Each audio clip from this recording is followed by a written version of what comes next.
How's it going? Good? Good. Hey, I'm KC. I want to start with a song today. Is that okay? I'm Native American, and we have our version of the famous Woody Guthrie song you might know. Our version goes, "This land is my land."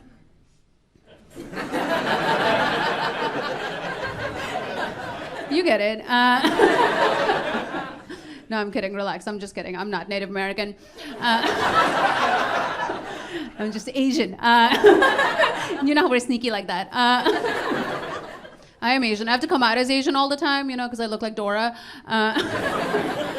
Which is really convenient, because during the pandemic, I was just living as a Hispanic woman. Because everyone was like the Asian virus. I was like, aye. See? I have social anxiety. Woo. I do have social anxiety, and one of my friends was like, what really helps is if you talk to the crowd, and then just whatever they say, just say the first thing that pops into your head. So I'm gonna try with you, okay? What do you do for work? I work in social media. God, I hope she likes me. That's all I'm thinking all day. I do have, my friend was like, what really helps is if you talk about your day. So I'm I just got in today, I came to LA today, and I went to a bar as soon as I came in, and I went to the bathroom at the bar, and it was one of those bathrooms with like no mirrors, because they're like, women are beautiful no matter what. And I took a huge shit in that bathroom. And it was one of those where I was like, I'm gonna need to see a mirror. Because I think I look different. This is not the same girl who walked in, okay? So I'm feeling good. I'm feeling light. I do have social anxiety. I'm in therapy. Is anyone in therapy? Ooh, just women. That's perfect, because men don't need it, You're my perfect boys. Don't go. How long have you been in therapy? 4 years. 4 years? Oh, so it's like a real problem. No, I've been going for a year. I'm almost done. I am so good, dude. I actually started therapy because of some of my guy friends. I was hanging out with a bunch of male comics outside a comedy club, and one of them walked up to me and he was like, "Casey, you're just like us. You got that dog in you." It's like, I have to go to therapy. I can't have that dog in me, what? Because men are great, but you don't want a group of guys to think you're a cool girl, because that means you're dangerously close to being a bad person. Does that make sense? Like, men are great, but in a group, they're a problem, right? Like, individually, a guy can just be a history buff, but in a group, they did World War II. So you can't forget about that, No, I love men. Some of my favorite US presidents are men. I love them. They're so good. I am in therapy. I told my parents that I go to therapy, and my parents were like, "Why are you in therapy?" And I was like, "Oh, do you two remember?"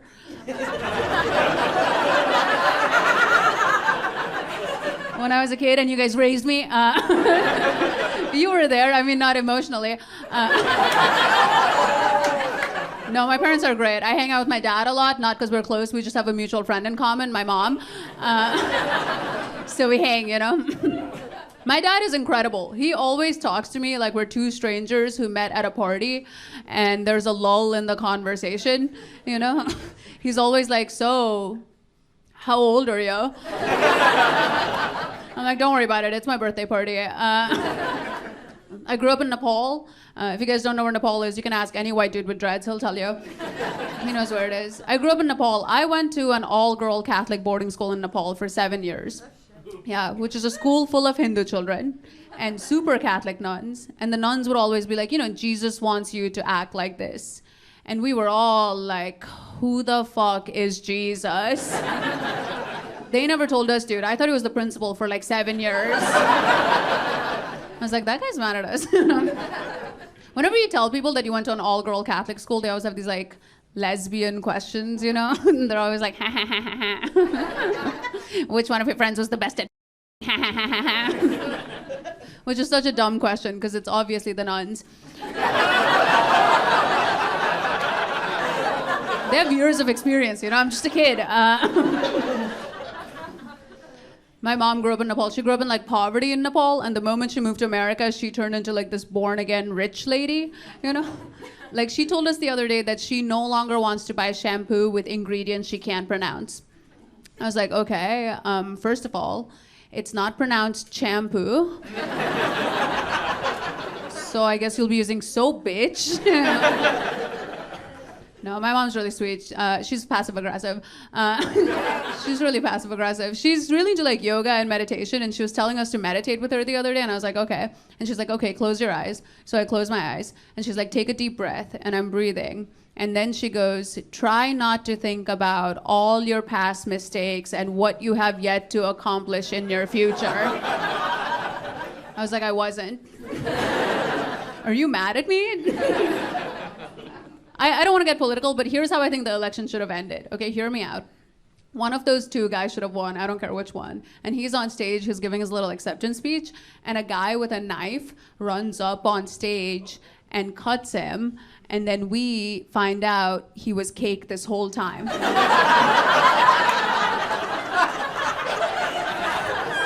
Wouldn't that be the perfect end? I'm getting older, you know, my sister's like 31, and my parents really want us to start a family, but I don't want a family because a family is a pyramid scheme. Okay? My parents are always like, okay, we are two people, and we made you two people. Now go out there and get two more people so you can make two more people. And I'm like, I'm fine, I already bought Bitcoin. I don't have kids. I have friends who have kids. I have a friend who's like a stay-at-home wine mom, you know, like a concerning amount of wine art on the walls. And she was telling me the other day that being a mom is the hardest job in the world. And I was like, of course, you know, like anything's hard if you're drunk for it. She's like, sometimes it's like there's two of him. I'm like, you have blurred vision. You're fucking hammered. I don't have kids, I have a dog, and I like to compare my dog to my friends' kids, you know, because it pisses them off. Like my friend was talking about her son the other day. She's like, Ryan's such a fussy eater. He's such a fussy eater. I was like, not my son. My son has this policy where one man's feces is another man's Reese's Pieces. Can you believe I wrote that down in a notebook? She was telling me that her nipples are raw from breastfeeding. I was like, yeah, you should see when they have canine teeth. I don't do that. I just put peanut butter on my toes and let him go to town. Because it's fun, you know, okay. My dog is very cute. We adopted him. He's really cute. But I think he would look cuter with makeup on him. But it's really hard to find makeup that's been tested on animals. Have you guys run into this problem? I don't know what the problem is with animal testing makeup. Because if you think about it, it's a guy with a science degree and a lab coat just putting mascaras on bunnies all day. That's all he does. And everyone's mad, you know? And the bunny's like, I have never looked sexier. My sister also adopted a dog during the pandemic. I think she got hers from Rikers. Because he is jacked, okay? He's fucking huge. And she's always like, don't be scared of him. And I'm like, how come one of his toys is a gun with the serial number scratched off? Where did he get that, you know? I don't want to tell you guys what breed my sister's pit bull is. Because people are sensitive by pit bulls, you know? Like my sister was telling me that pit bulls are really gentle animals. And I looked it up, and apparently they were bred to be nanny dogs for kids. Did you guys know that? They were bred as nanny dogs for kids. Yeah, that's how desperate women were before Roe v. Wade.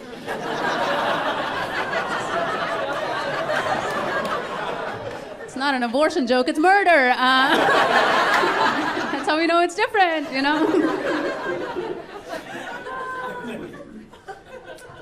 I don't have kids. I have two nieces, and one's like 3, the other's like 5, and I had to babysit my nieces the other day, and their mom told them never to get undressed in front of another adult, and I had to take them to the pool. And I don't know if you've ever tried to convince a kid that you're not a pedophile. But everything you say sounds like you're a pedophile. Like the whole time I was like, we're not going to the pool unless you take your pants off. I was like, oh my God, I'm a pedophile. I was so hurt though, because I was like, you've known me your whole life and you think I could be a pedophile? And one of them's like, Aunt Casey, we don't think you're a pedophile. And I was like, okay, then take your pants off. It's okay, they eventually got in their bathing suits and I was like, see, you're worried about nothing, you're not even hot. They're not, they're kids. I just moved in with my boyfriend. Has anyone else made like a huge mistake recently? It's awful. We fight all the time, okay? And we fight about like the dumbest things, you know? Like the other day we got into an argument because he looked at me and he was like, "You are so beautiful. Has anyone ever told you that?" I was like, "I'm 29 years old. Why would no one ever have told me that? What do you think, you're some quirky guy who likes an ugly bitch, dude? You think I've never been added on Facebook by an older Indian man?" My boyfriend's dumb. He's really dumb. I sent him a nude the other day, and I used to not send nudes to guys, you know, because I thought they would like share it and it would ruin my career. And now my career is finally at a place where I think anything would help. So I'm like, please send it to a producer, you know. I sent him a nude and I was like, "So what are you up to now?" And he goes, "I have to edit something tonight, so I'm working on that." Devastating. I don't know if you know this, but the only good response to a nude should sound like you're in a black and white cartoon, okay? It's gotta be like, "Auga." I read an article recently about this monk who lived in a monastery his whole life. He was like 83, he lived and died in this monastery. They said he'd never seen the outside world, he'd never seen a car, he'd like never seen a cell phone. They said when he died, he had never met a woman before. Can you imagine that? Never met a woman before. And I think even that guy, if he got a text, would know not to say, "I have to edit something tonight." Can't get over it. He has 6 sisters. That's right, I'm dating a hamster. He has 6 sisters, which makes him like really respectful and empathetic and incapable of choking me until I climax. He can't do it. I asked him to choke me in bed the other day and he goes, "That makes me uncomfortable." And it's so hard to look at someone you care about and tell them that them being uncomfortable is what gets you off. You know, it's like, forget the choking. You can give a public speech if you want to. We had to come up with a safe word recently, not for like sex stuff. It's just because I don't want to get tickled to the point of a breakup. So I came up with a safe word and he came up with his own safe word. And then he immediately forgot his safe word. So now I can do whatever I want to him. And I do. The other day I put a penny up his butthole. And then I cranked his penis to see if like a memory penny would come out. And it did. It just said help. I was like, "I can't help you. You don't know your safe word."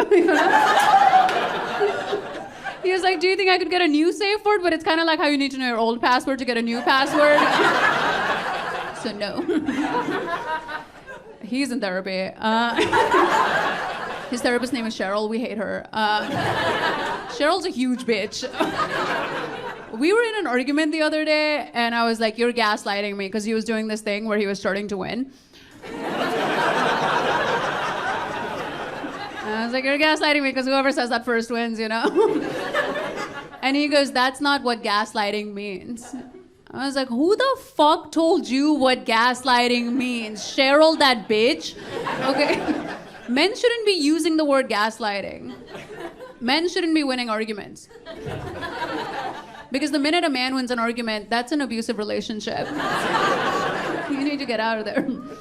I know this sounds toxic. Okay, I know. I'm just trying to get him mad enough to finally choke me. I just want him to get there, you know? I do love him. I don't think I can be single again. I was single in New York for a year, and it was I was, how do you say this? I was whoring around town. Is that how you say that? I don't know. I was hooking up with a younger guy, which is so fun. It's so fun. We'd have like apple turnovers and soda for breakfast, you know? Because I'm not like his other mom, you know? I'm like a cool mom. No, I make him sound really young. He was like 25. And I say like 25 because he's 24. Unless you guys are cool, he's 22. But age is just a number, you know? And the number is 20. It's fine. It's not like I'm trying to date him, you know? I'm just trying to raise him right. Just want him to be a good man, you know? Dating men is kind of funny, right? Because men, I dated women for a while too, and dating men's different because women on dates, they're really good at like asking questions, you know? And men on dates are really good at answering questions nobody fucking asked. You You know, they love explaining things to you. They love it. And I love it too. I love it. I love mansplaining. I think I'd be lost in this world without mansplaining. You know, I certainly wouldn't know the plot to any of the John Wick movies. I love mansplaining. I like to think of mansplaining as a little bit of me time. You know, just a second to breathe. Like, I do this thing with my boyfriend where from time to time I'll be like, so, babe, how come no one ever wins a land war against Russia? And just zone out for 30 minutes. You can have 45 if you ask for sources. I love telling that joke because there are men in this room right now who want to explain that to me so bad. I take self-defense classes because, you know, because men exist. And I take self-defense classes actually because I listen to a lot of true crime podcasts. You guys listen to true crime? Yeah, women love true crime. We love getting murdered and then talking about it. I love a true crime podcast. If you haven't heard one, every single one of them is about like the most heinous crime, right? Like a brutal murder. And then in the middle of it, they still have to sell you things. So they'll be like, yeah, she got attacked, but at least it was on a Helix mattress. You know? Use our code beheaded. That's your code. I am taking self-defense classes, and I'm starting to realize that self-defense classes for women are actually just choreography classes. Because my teacher's always like, okay, the attack's gonna come from the left, and this is what you do. And I'm like, what if it comes from the right? And he's like, I don't know. I guess you just take it, you know? He's insane. He told us the most important thing to do while you're getting attacked is to maintain the element of surprise. Like, I'm supposed to surprise the guy who's attacking me? I was like, I don't know. He's been planning this. I'm just walking on the subway, so I don't know how to turn this into an anniversary dinner for us. How would I even surprise him? Like, the only thing I could think to do is he comes over to attack me, and I'm like, I'm pregnant, and it's yours. Or he comes over to attack me, and I'm like, you're not going to rape me. I'm going to rape you, motherfucker. Surprise. My self-defense teacher is insane. He told us that he's the most qualified person in New York to teach this class. And I was like, okay, how many women in New York have you attacked? What are you talking about? I feel like the final for this class is going to be us having to escape him. And we can't because he knows all our moves. And you know he's going to attack from the right. So we're fucked. I used to be a teacher. So don't send your kids to public school. I was a teacher. I taught English as a second language to kids who are new to the country. And we had to have an intruder drill. Do you guys know what that is? Don't clap, it's too early. Do you guys know what an intruder drill is? It's when you have to act like there's a gunman in the building. And you have to tell the kids to be quiet and get under the tables. And I was giving them all these instructions, and none of them understood any of it. And then one of them walked up to me and was like, Miss KC, is it ICE? And I was like, oh my God, that's so sad that you think ICE would come get you from the school. But also I needed them to be quiet and get under the table. So I was like, it is ICE, get under the table and shut the fuck up. What do you want me to do if it's ICE? They're here for me. I taught at a pretty rough neighborhood, and we used to have to give kids these like talks on how to not join gangs, you know? And I gave them one of these talks, and one of my kids was like, hey, so if someone asked me to join a gang, I'll just say Miss Casey said no. And I was like, if someone asks you to join a gang, you keep my name out of your fucking mouth. You tell them someone else said that. I really love teaching. I taught middle school, which is when they're still fun. It's like high school and they get fucked up, you know? And our middle school was attached to this high school, and I was on bus duty one day, and this kid from the high school walked up to me, and he was like, damn, you're looking good today. And I was like, dude, I'm a teacher. And he said, you're not my teacher. So I him. I thought he made a great point. You know, not a teacher anymore. Not even allowed near a school, actually. What should we talk about next? 9/11? No. No, I wasn't here for 9/11. Not in like a suspicious way. I said that like I needed an alibi. No, I was just in a different country. And when I moved here, I moved to Georgia. And every September, people in Georgia would try to tell me their 9/11 stories. But in Georgia, no one has a good 9/11 story, you know? Like everyone's story was like, I was in a classroom and someone told us. That's not a good story. The president was in a classroom and someone told him. The only person I know with a good 9/11 story is my friend. She has IBS. And she said she was in first grade and she went to the bathroom to go take a shit. And when she came back, everyone in the class was crying. And she thought they heard her.